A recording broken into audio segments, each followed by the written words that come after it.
Hey, what's going on YouTube? Marine X back at it again. Top 5 knives of 2024. That doesn't mean every single knife came out in 2024. These are the knives that I've been enjoying the most. I've gotten a lot of utility out of, and if you're looking to get yourself a new knife, no matter the price point, these are some of the ones I'm going to recommend. Now, a lot of these did come out in 2024, just to kind of keep it real with you. But I mean, let's just check out some of the bangers that we have here today. The first one we got to talk about is the Tactile knife company, the Chupacabra. This thing comes in at $249, made in the USA, monster here. This one here, it has a super lock, it has a tumbled blade. You can also get a satin blade as well. Magna Cut, CPM Magna Cut blade steel, 3.3-inch blade, sheep's foot, big old beefy aluminum scales, which are anodized. I love the uniqueness of the actual super lock itself. Super fidgety type of knife. It's a workhorse. This is a light workhorse. You're not going to necessarily use this to maybe create a spear in the woods. I guess you could, but you know, this is something that you can keep in your pocket. It has a very high resistance for corrosion with the aluminum, and then it's anodized on top of that. I love the fact that it's made here in Dallas, Texas. Super fidgety itself. You can also get an upgraded pocket clip. You can get a titanium pocket clip, stainless steel. I have a few scrapes and bruises on mine, but that kind of just comes with the labor of love from hard use and actually using your knife overall. I think that if you were to get this thing, especially just how it feels in the hand, if this kind of wanted to be your maybe one or two knives that you own, I can easily see that as being something that's doable. This being a super lot, and super lot not on a ton of knives. I know Civivi has a couple, We Knife has one, and a few other knives as well. How long are these things going to hold up? I'm not 100% sure. So maybe this wouldn't be the only knife you own, but if you're trying to get yourself a new knife in 2024, this is one that I think I almost easily always can recommend no matter what. Didn't quite come out in 2024, but it's still been just a fun beater, banger, dope knife for me to use. I say beater, but it's a high-end knife. This is the We Knife Nitro, comes in at $267 approximately. It does have a CPM 20 CV blade steel, drop point blade. It is a flipper or a thumb stud opener. It does have brown micarta, which looks really, really good as well, mixed in with some black titanium. It is rocking the bolsters. It's rocking the frame lock. It is just a about a 3.1-inch blade, a little bit longer than that. Very fidgety, sounds extremely good. I mean, just listen to this. Oh, listen to that opening factor. I love how this thing feels and actually uses. I love the finishes of this, just the small details with the actual hardware.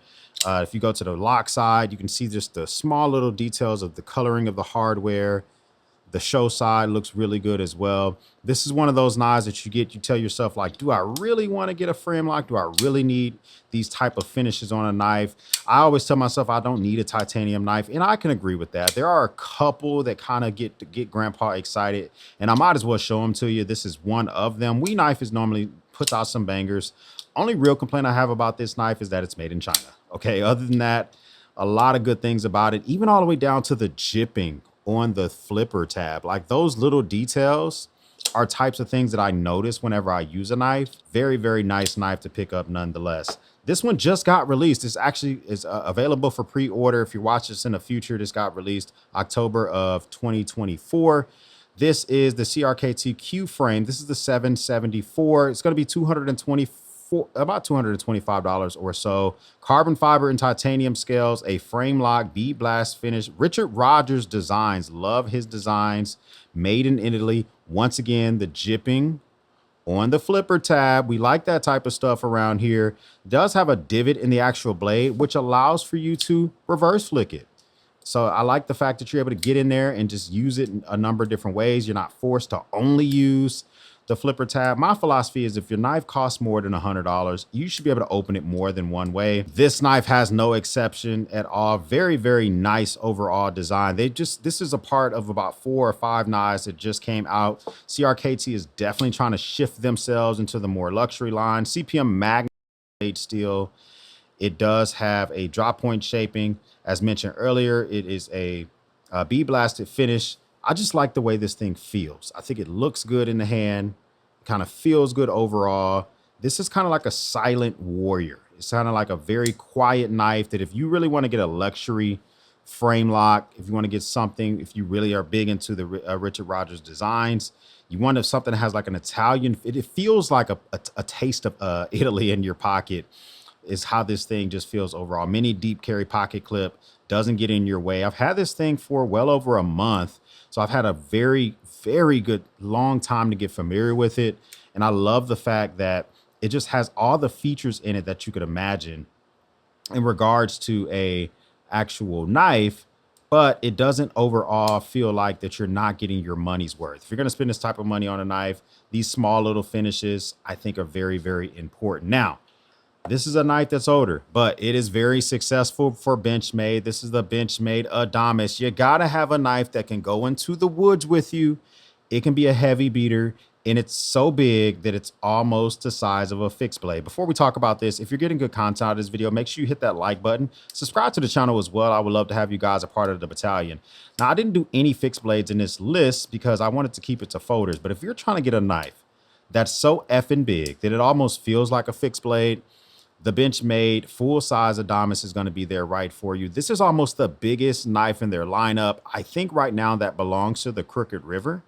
For productionized knives that are still under production, it might be neck and neck with the Benchmade 710.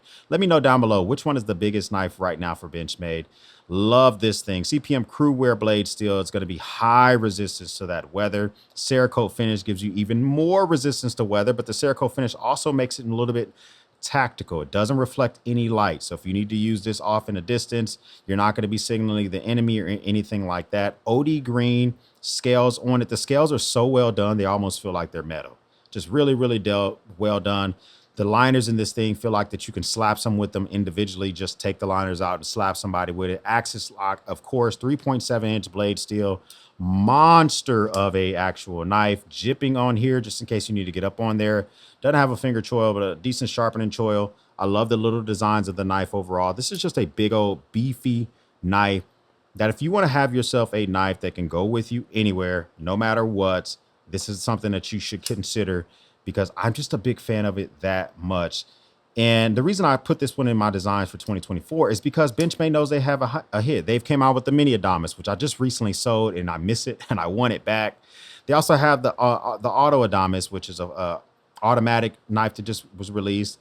Thinking about getting that one as well. Love the standoffs. I just love the build of this knife. I think that if you should have at least one quality folder that can be damn near considered a fixed blade, this is the one that you want to consider. Finally, a new release from Benchmade, but it's not new to the world. This is the Benchmade Bugout. This is the aluminum version, the BK. This is the 07. So the 535 BK07.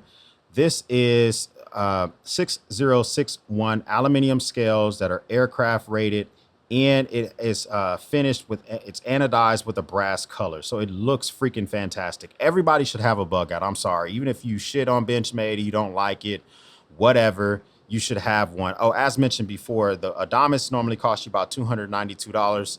This Bugout's going to cost you $288. Okay, it's pricey, boys. All these are not playing around with their price points. And so I like the fact that Benchmade just leaned into this design. This knife has been out for 7 years. They just released this one literally a couple of weeks ago because they know what they're doing.